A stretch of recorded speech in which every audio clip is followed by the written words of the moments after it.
बीच में कथा छोड़कर भागे ये बोलना बंद कर दें। हमारी कथा 7 दिन तक की ही थी। हमने 2 दिन का दिव्य दरबार लगाया, तब वो क्यों नहीं आए? हम अंधविश्वास कब फैला रहे जब दक्षिणा ही नहीं लेते।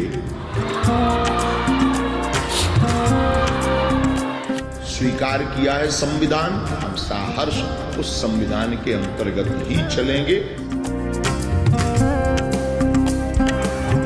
देख लो वो तुम्हारा थोबड़ा कैसे लाल करेंगे हनुमान जी। बाद में नहीं फंसना चाहते और उन पर अपना टाइम बर्बाद नहीं करना चाहते।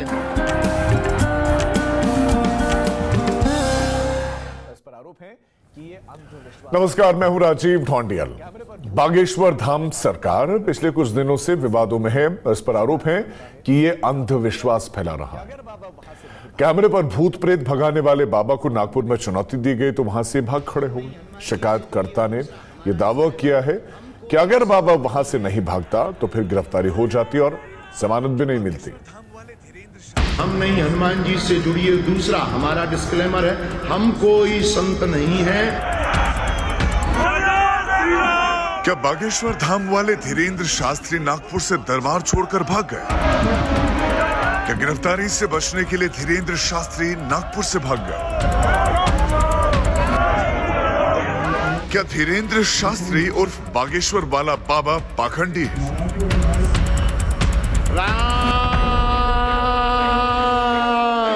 क्या जादू टोना और इलाज के नाम पर भक्तों की भावनाओं से खिलवाड़ कर रहे हैं धीरेन्द्र शास्त्री?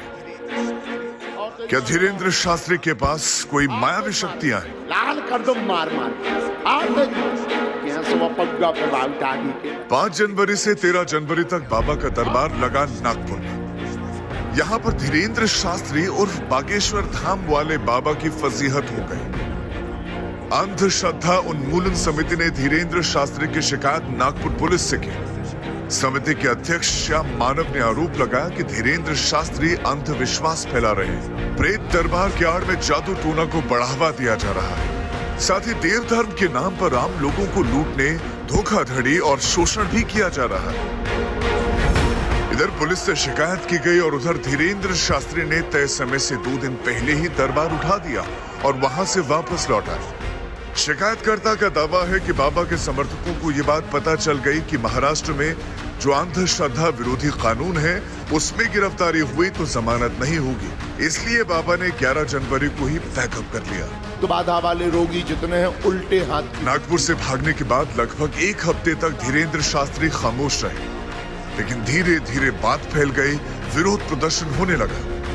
बुधवार को नागपुर में बाबा बागेश्वर के पाखंड के खिलाफ चर्चा आयोजित की गई, जिसमें धीरेन्द्र शास्त्री के भक्तों ने खलल डाल दिया, लेकिन आग इतने से नहीं बुझी।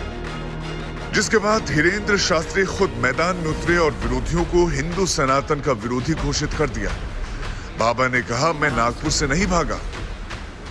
पहली बात तो ये प्रत्येक मीडिया वाले और प्रत्येक व्यक्ति और जो भी वो अमुक हैं तथाकथित, उनसे आई रिक्वेस्ट कि हम बीच में कथा छोड़कर भागे ये बोलना बंद कर दें। हमारी कथा 7 दिन तक की ही थी।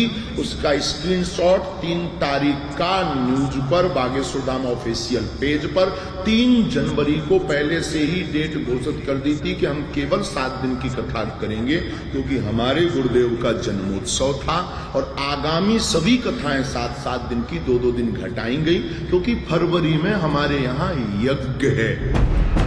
भागने वाली बात से पंडित धीरेन्द्र शास्त्री ने कन्नी काट ली, साथ ही बचाव में सनातन हिंदू की चादर भी ओढ़ ली। जो पाखंड पर सवाल उठा रहे हैं उन्हें हिंदू विरोधी करार दे दिया।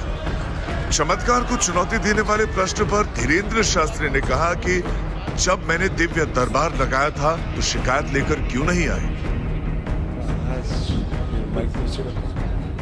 और पीछे बैठो, उठा पटक चमीटा तेज मारे जाए सेनापति तत्क्षण। एक तरफ बागेश्वर बाबा दिव्य दरबार की बात करते हैं, लेकिन उसके अगले ही पल अंधविश्वास से पल्ला झाड़ने की कोशिश में। इतना बड़ा वाला बहादुर है ये हो तुम? चैलेंज देगा, दावा ना भूला। तीसरी बात, हम अंधविश्वास कब फैला रहे जब दक्षिणा ही नहीं लेते। तो अंधविश्वास कैसा, जब हम कोई रुपया नहीं लेते, शुल्क नहीं लेते, निशुल्क में जो हमारे पास कृपा है उसका प्रचार गुरु कृपा से कर रहे हैं। हमें हनुमान जी ने चुना है। हम ये तो कहते नहीं कि हम चमत्कारी आदमी हैं, ये भी नहीं कहते कि हम ईश्वर हैं, हम ये भी नहीं कहते कि हम कोई समस्या दूर कर सकते हैं, पर हम ये कहते हैं कि हमारा इष्ट दूर कर सकता है। धीरेन्द्र शास्त्री ने अपने पाखंड को सनातन के प्रचार प्रसार से जोड़ दिया और दावा किया कि अनुच्छेद 25 के तहत धार्मिक स्वतंत्रता का अधिकार है, उसी के तहत वो धर्म का प्रचार करते हैं।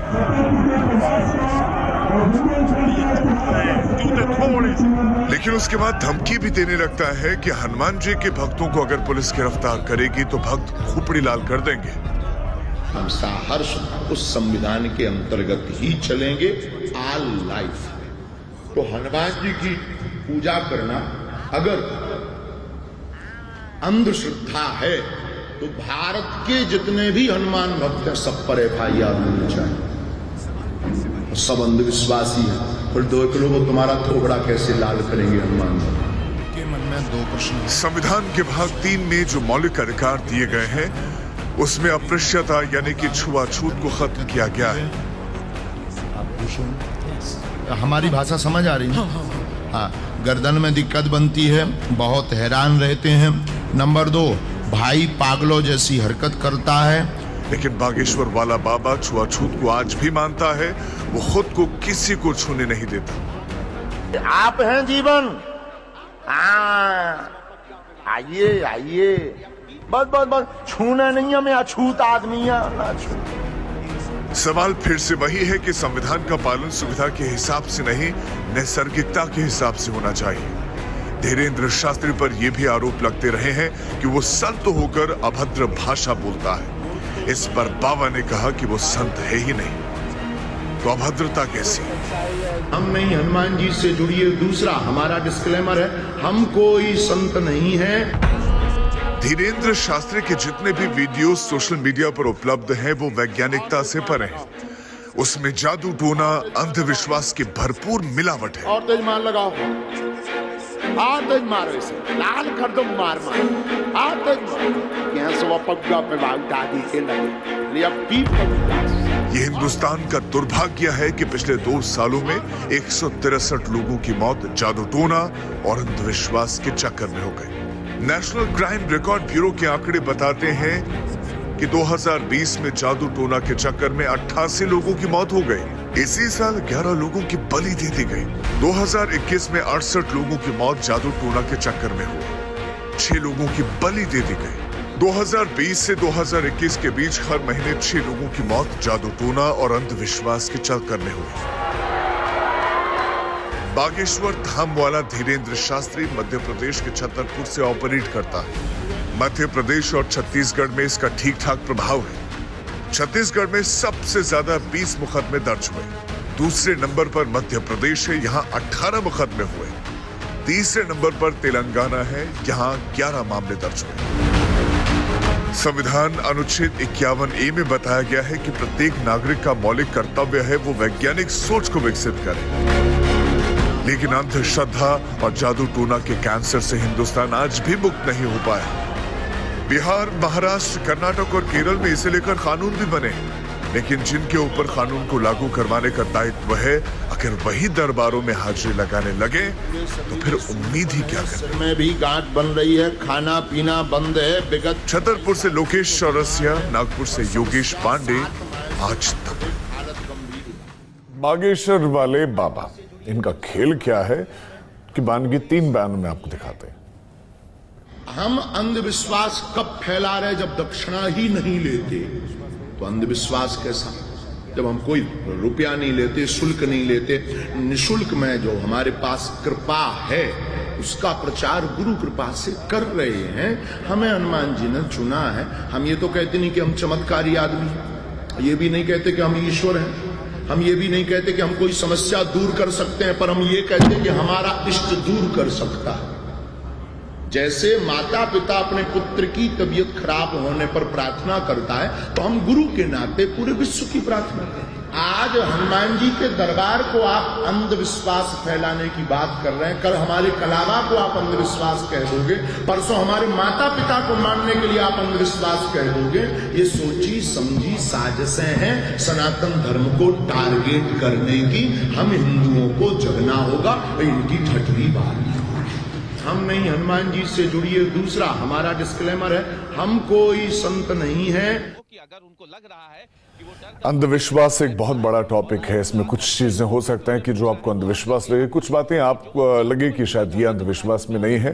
तो इस चर्चा के बीच में आखिर इस मामले में क्या क्या हो रहा है बताने के लिए हमारे साथ हमारे संवाददाता रवीश पाल जुड़ गए हैं।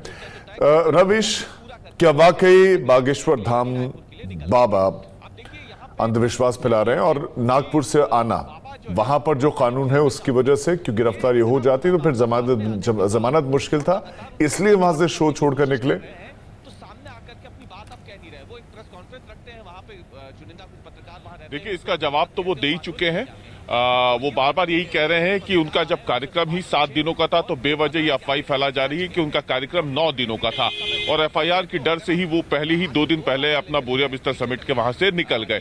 ये धीरेन्द्र शास्त्री, पंडित धीरेन्द्र शास्त्री का कहना है, जो कि बागेश्वर धाम जो जगह है छतरपुर के पास, वहां के महंत भी हैं। उनका बार बार यही कहना है कि वो वहां से भागे नहीं है। उनका कार्यक्रम क्योंकि उसके बाद रायपुर में था और रायपुर में अभी भी वो वहां पर मौजूद है। बाकायदा उन्होंने कल चुनौती दी है अंधविश्वास उन्मूलन समिति के लोगों को कि अगर उनको लग रहा है कि वो डर कर भागे हैं तो वो रायपुर आए और रायपुर में आकर के जो भी उन्हें पूछना है वो आकर के यहाँ पूछे, और जो वो नागपुर में पूछना चाहते थे वो रायपुर में आकर के पूछ सकते हैं। तो ऐसे में अगर देखा जाए तो अगर एक पक्ष ये कह रहा है कि वो डर कर भागे हैं तो दूसरा पक्ष भी सामने आ गया। उनका साफ तौर पर कहना है कि उनका जो तय कार्यक्रम था वो कार्यक्रम पूरा करके ही वहां से अगली जगह के लिए यानी रायपुर के लिए निकल गए थे। अब देखिए, यहाँ पे समस्या ये है कि बाबा जो है पंडित धीरेन्द्र शास्त्री, ये इतना पूरा मामला सामने आने के बाद जब हम लगातार उनसे संपर्क करने की कोशिश कर रहे हैं तो सामने आकर के अपनी बात अब कह नहीं रहे। वो एक प्रेस कॉन्फ्रेंस रखते हैं, वहां पे चुनिंदा कुछ पत्रकार वहां रहते हैं, उनको अपनी बात कहते हैं और वहां से वो निकल जाते हैं। वो ये मौका नहीं दे रहे हैं कि पत्रकार आए, उनसे सवाल पूछें और वो बताएं कि आखिरकार सच क्या है। और ये बीते कुछ समय से अगर देखें तो अगर आप आज से 2 साल पहले चले जाएं, पीछे चले जाएं, 3 साल पीछे चले जाएं, तो शायद किसी ने इनका नाम भी नहीं सुना था। अचानक से इनकी लोकप्रियता जो है वो ऊपर चढ़ती है। और लोकप्रियता कैसे? लोकप्रियता इसलिए ऊपर चढ़ती है कि देखा जाए तो बागेश्वर धाम जो छतरपुर के पास मौजूद है, वहां पर पंडित धीरेन्द्र शास्त्री ये दावा करते हैं कि वो लोगों की समस्याओं को दूर करते हैं। लेकिन समस्याओं के इतर अगर देखा जाए तो बाबा हर मुद्दे पे बयानबाजी भी लगातार करते हैं। क्षमा कीजिएगा, लव जिहाद की बात हो, माफियाओं के खिलाफ या फिर अपराधियों के खिलाफ बुलडोजर चलाने की बात हो, फिल्मों में किस तरीके से दृश्य दिखाए जा रहे हैं उसकी बात हो, वहां पर भी बाबा जो है वो खुद को बोलने से रोकते नहीं हैं। तो ये सवाल उठता है कि आखिरकार जिनको जो अपने आप का ये दावा करते हैं कि वो लोगों की समस्याओं को दूर करने के लिए बैठे हैं एक धाम में जो कि लोगों की आस्था का केंद्र है, वो बाबा अगर उन्हें करना ही है तो वो समस्याओं का समाधान करें। उन्हें बार बार किसी और मुद्दे पे बोलने की जरूरत क्यों है? क्यों उन्हें फिल्मों पे बोलने की जरूरत है? क्यों उन्हें लव जिहाद पर बोलने की जरूरत है? नहीं, लेकिन फिर यहाँ पर अभिव्यक्ति की आजादी भी हो जाएगी कि अगर वो संत है, संत तो वो कहते हैं कि नहीं है। मान लीजिए कि वो एक रिलीजियस लीडर भी है या उस बारे में जानते हैं तो उनके पास ये अधिकार है कि वो देश के किसी भी विषय पर बोल सकते हैं। लेकिन मैं आपसे ये जानना चाह रहा हूं कि अगर उन पर नागपुर में वाकई वो डर कर आते तो 7 दिन तो थे, पुलिस तो तब भी कार्रवाई कर सकती थी। उन 7 दिन में तो पुलिस ने कार्रवाई नहीं की। इसके अलावा वो ये कह रहे हैं कि कैसा अंधविश्वास, मैं क्या किसी से पैसे ले रहा हूं? तो इन तर्कों का क्या जवाब है?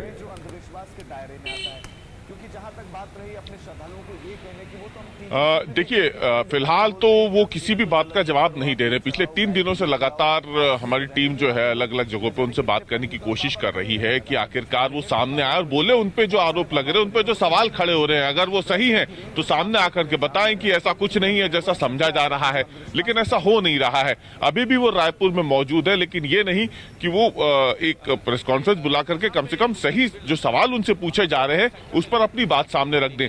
तो ये एक बड़ी समस्या आन पड़ी है। सवाल बार बार हमें यही पूछना है उनसे। पंडित धीरेन्द्र शास्त्री भी अगर ये देख रहे हो बुलेटिन, तो हमारा बस उनसे इतना सा सवाल है कि जो आरोप उन पे लग रहे हैं उस पर उन्हें क्या कहना है, वो सामने आए और बता दें। दावा तो वो यही करते हैं कि वो संत नहीं है, दावा वो यही कर रहे हैं कि मैं अंधविश्वास नहीं फैलाता हूं। लेकिन अगर आप उनके सभी कार्यक्रमों को देखें तो उस कार्यक्रम में वो क्या बताते हैं? वो बताते यही है कि तुम्हारे घर में ये समस्या आन पड़ी है, तुम इसका ऐसा समाधान कर लो। तो आखिरकार ये है कि एक बीमारी की बात हो या कोई बीमार है, वो उस बीमार, क्योंकि देखिए जिस जगह पे ये उनका शिविर लगता है, जहां के वो बागेश्वर धाम है, वो बुंदेलखंड का इलाका है।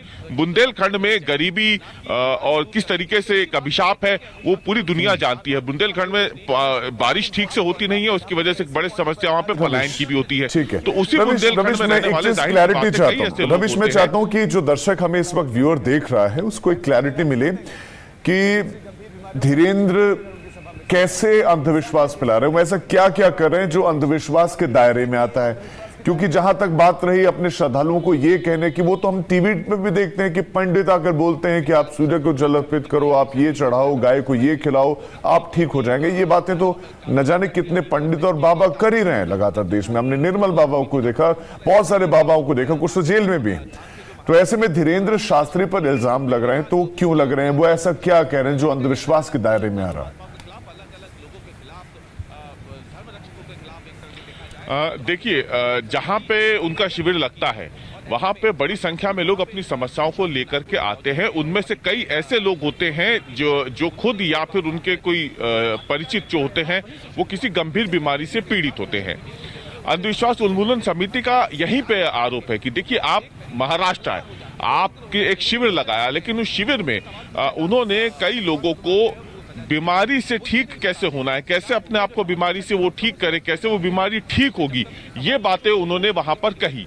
और इसी को लेकर के अंधविश्वास उन्मूलन समिति का कहना था कि ये अंधविश्वास की श्रेणी में आता है, जबकि वैज्ञानिक रूप से अगर कोई शख्स चाहे तो वो अपनी बीमारी का इलाज करवा सकता है। इसके कई वैज्ञानिक विकल्प मौजूद हैं, डॉक्टर विकल्प मौजूद हैं। लेकिन एक बाबा जो कि सत्संग के लिए मौजूद है नागपुर में, उसे कायदे से धार्मिक चीजों पर बात करनी चाहिए, ना कि बीमारी दूर करने के लिए। तो इसी बात को लेकर के अंधविश्वास उन्मूलन समिति बार बार उनसे सवाल पूछ रही है कि आप, बहुत इंपॉर्टेंट पॉइंट आपने कहा। मैं जरा इसी पॉइंट पर रहना चाहता हूं कि क्यों धीरेन्द्र शास्त्री पर सवाल उठ रहे हैं कि आप बीमारियों के ठीक करने का दावा कैसे कर सकते हैं? क्या कैंसर का इलाज कर देंगे वो? क्या दूसरी गंभीर बीमारियों का इलाज कर देंगे अगर उनकी सभा में चले जाएंगे? Exactly, this is a big point. ये बहुत बड़ा पॉइंट है रविश, और यही वजह है कि ये अंधविश्वास के दायरे में आता है।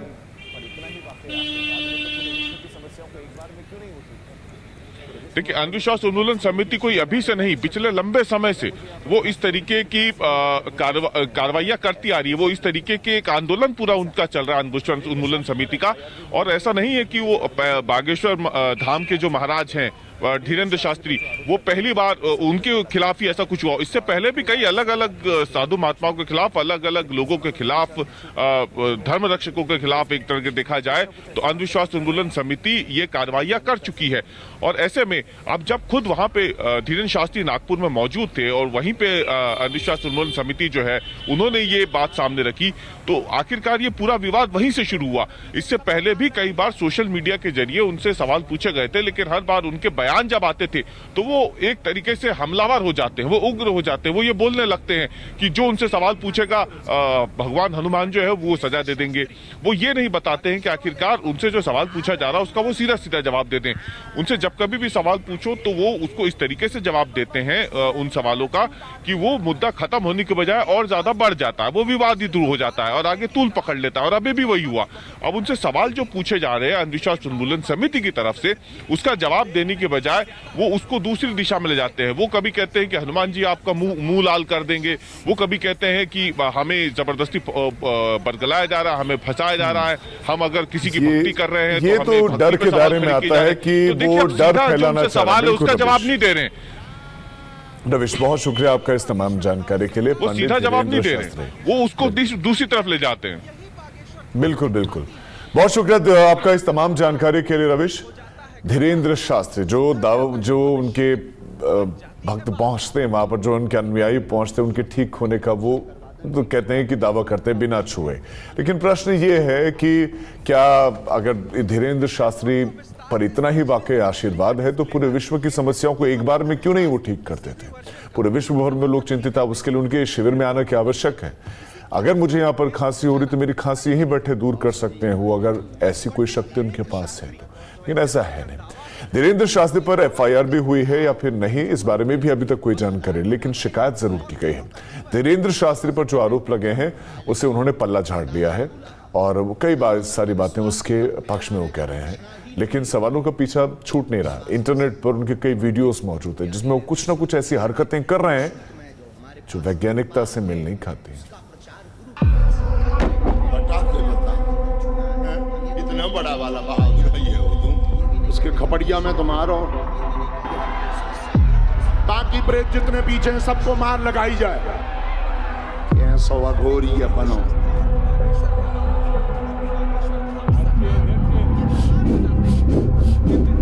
अब पूरे शरीर में उठा पटक करो उसकी। पंडित धीरेन्द्र शास्त्री उर्फ बागेश्वर वाले बाबा, आप हैं जीवन।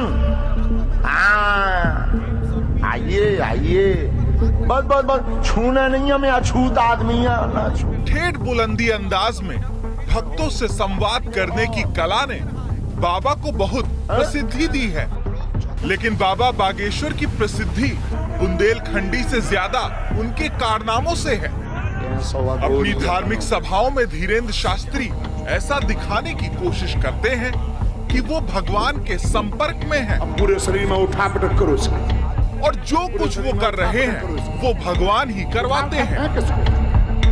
राम, यही बागेश्वर धाम सरकार है, यही बागेश्वर धाम की ख्याति है, यही बागेश्वर धाम की थाती है।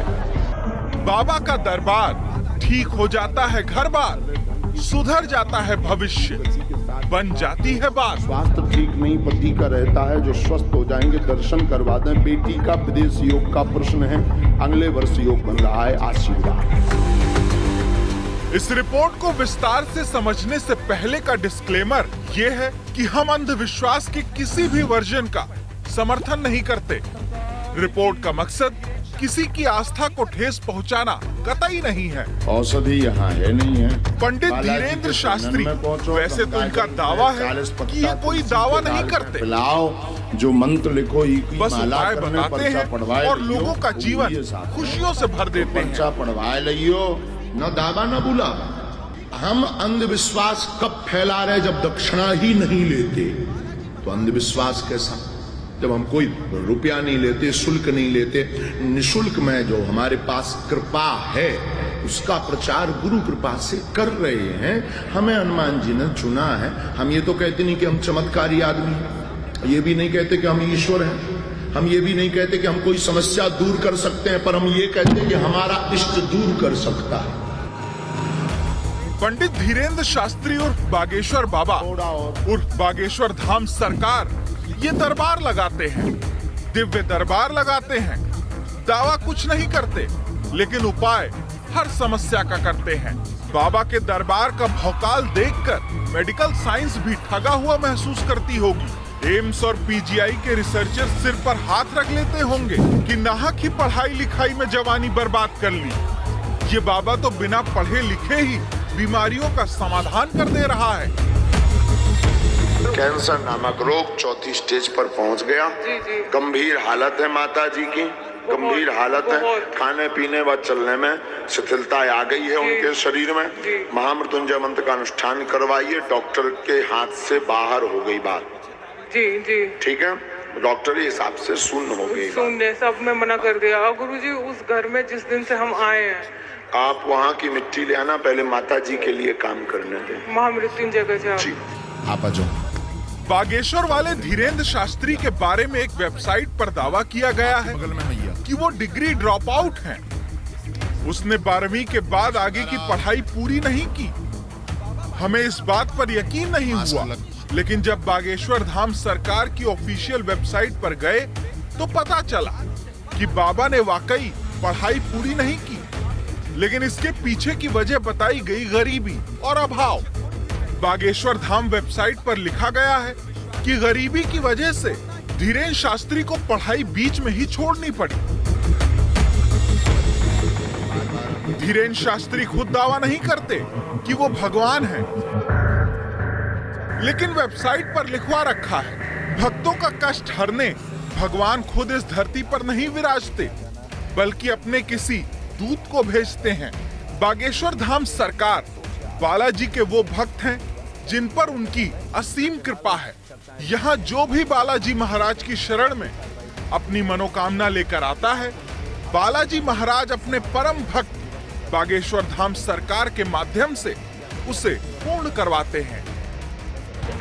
बागेश्वर वाले धीरेन्द्र शास्त्री के कारनामों के वीडियो इंटरनेट पर तैर रहे हैं, जिनमें वो भूत प्रेत भगाता है, कैमरे के सामने मंत्र पढ़ने का नाटक करता है, एक पर्चे पर डिस्क्रिप्शन भी लिखता है। धीरेन्द्र शास्त्री ऑन कैमरा भूत प्रेत भगाता है। भूत प्रेत से पीड़ितों में सबसे ज्यादा संख्या महिलाओं की होती है।